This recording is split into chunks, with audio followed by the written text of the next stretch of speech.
Desde el comienzo de la civilización, la humanidad se encuentra en una guerra eterna entre dos facciones.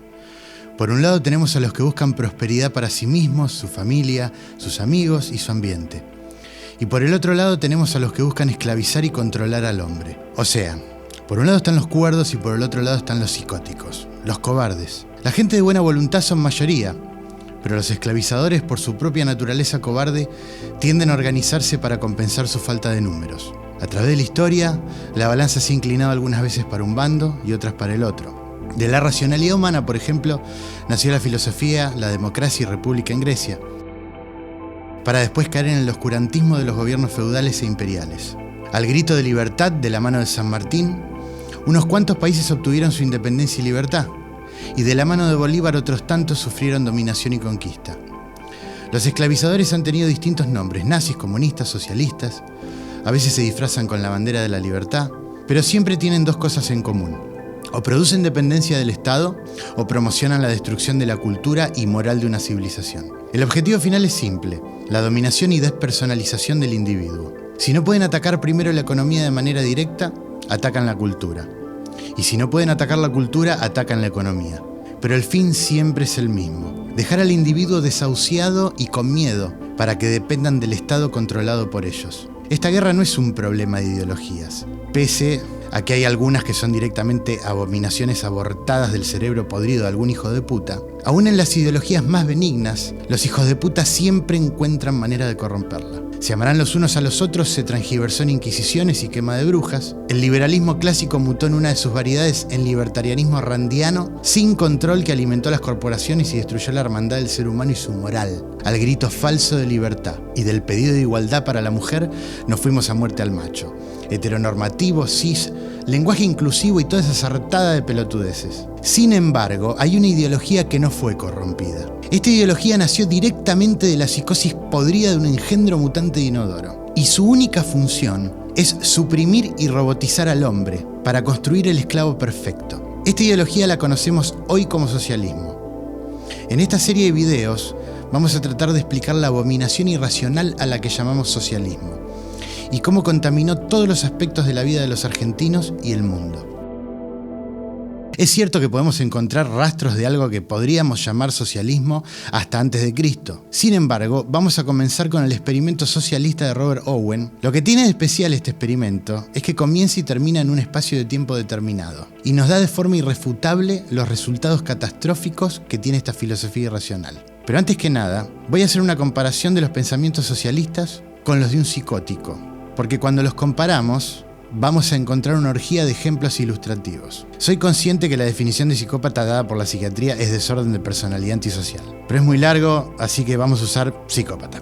Este desorden se refiere a personas que manipulan y violan los derechos de otros, animales, personas, medio ambiente, ya sea directa o indirectamente. Pero que a esta aberración mental se la llame antisocial no quiere decir que los psicópatas son personas aisladas o antipáticas. Cuando se habla de antisocial, nos referimos a acciones que van en contra de la sociedad, sus reglas y comportamientos más comunes. Algunas de las características de esta clase de personas son, por ejemplo, tener comportamientos socialmente irresponsables, el desinterés absoluto por lo que está bien o está mal, la imposibilidad para sentir remordimiento o empatía, una tendencia a mentir, manipular, lastimar a otros, etc. Robert Owen, considerado por muchos el padre del socialismo, o como a mí me gusta llamarlo, el promotor de psicopatía colectiva original, porque el premio se lo lleva Marx, pero este fue el pionero. Robert Owen era un empresario textil inglés que en 1825 compró un terreno en Indiana, en los Estados Unidos, para armar una comunidad que podríamos definirla como el prototipo de un estado socialista totalitario. A esta comunidad la llamó New Harmony. Ya en Inglaterra era famoso por sus ideas progresistas, bajando el número de horas de trabajo para sus empleados, prohibiendo el trabajo infantil y dando cuidados médicos, pero a cambio de eso, ejercía control sobre la vida privada de sus empleados e imponía reglas de conducta que incluían, por ejemplo, cuántas veces se tenían que bañar, cuántas veces tenían que sacar la basura, a qué hora tenían que llegar a la vivienda, cuánto tiempo tenían que pasar en familia, les prohibía emborracharse en público, etc. Uno de los aspectos más siniestros de Owen era el supuesto cuidado de los niños.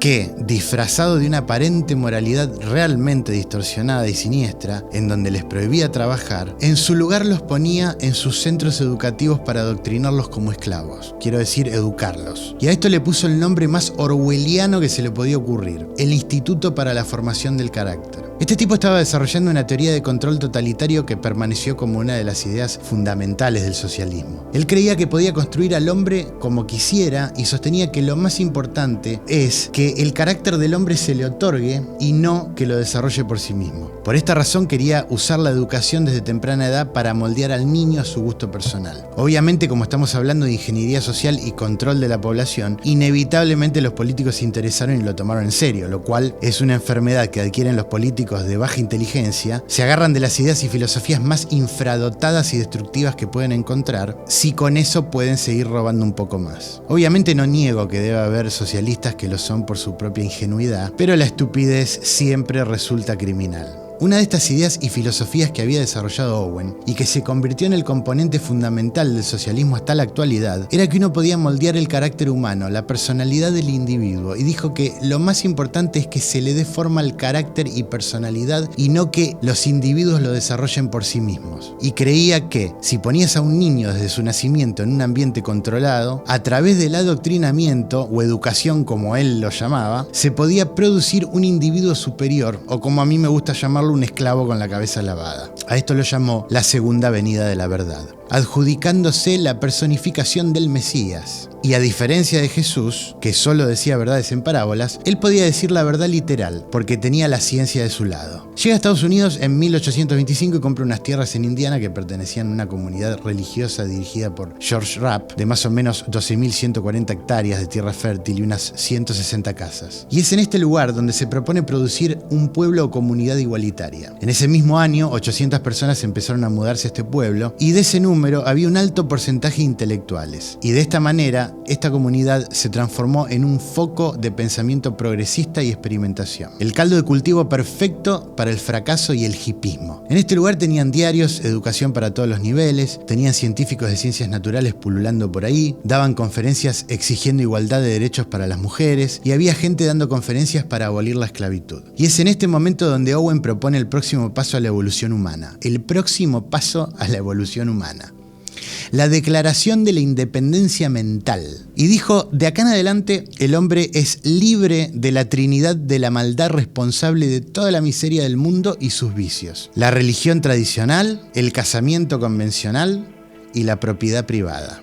Sin lugar a dudas, estas ideas han sido el combustible del socialismo hasta la fecha. Lo vemos en las teorías económicas, en el feminismo rabioso, en el poliamor, casamiento igualitario, etc. Por supuesto, Owen no delegó ninguna de sus propiedades, especialmente los terrenos de su comunidad, pero permitía que las personas vivan ahí gratis. Todos los bienes se distribuían en la puerta del pueblo. Como era de esperar, no era el sistema más eficiente. Un miembro de la comunidad llamado Paul Brown, que si les interesa este tipo registró con lujo de detalles todo lo que vivió los 12 meses que estuvo en este pueblo, escribe que el lugar estaba lleno de clamor, calumnias y desafección. Incluso las ensaladas que se depositaban en la tienda para después repartirlas se llenaban de miles de pasos innecesarios que terminaban por descomponer los alimentos. Y de esa manera muchos miembros fueron perdiendo el entusiasmo por este experimento, y se empezó a ver la consecuencia inevitable de tener pensadores con mucho tiempo libre, pobre inteligencia, sobre educación impráctica y no muchas personas que se pongan a hacer cosas en serio. Sin incentivos para mejorar y con mucho erudito inútil dando vueltas con aires de realeza, la producción era inexistente. Y de esta manera, industrias que con el liderazgo de Rapp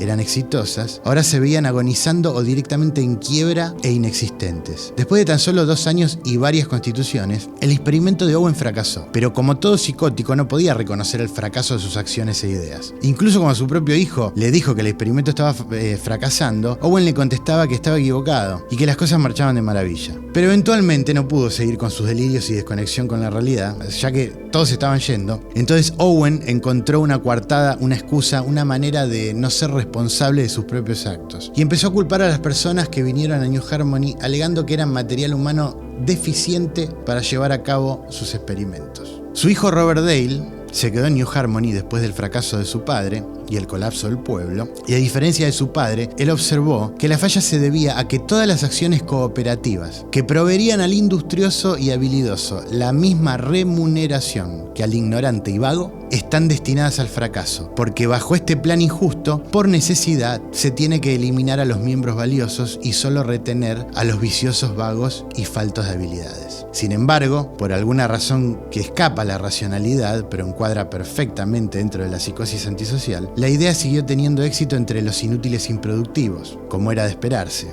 Y como era de esperarse, dentro de este colectivo de inútiles improductivos, había bastantes políticos e intelectuales. Y es ahí cuando aparece un engendro de cerebro deformado que nunca trabajó en su vida, llamado Karl Marx, y convierte esta idea utópica creada por Owen en religión, argumentando que el socialismo no solo era deseable, sino inevitable.